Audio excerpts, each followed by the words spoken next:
again. It's a rich thing. Maryam Irfani, the protagonist of the drama serial Jalan aired on Airy Digital Channel, has become a very beautiful and talented actor.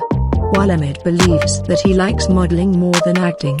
It has been 2-3 years since Ahmed Irfani entered the Pakistani drama industry.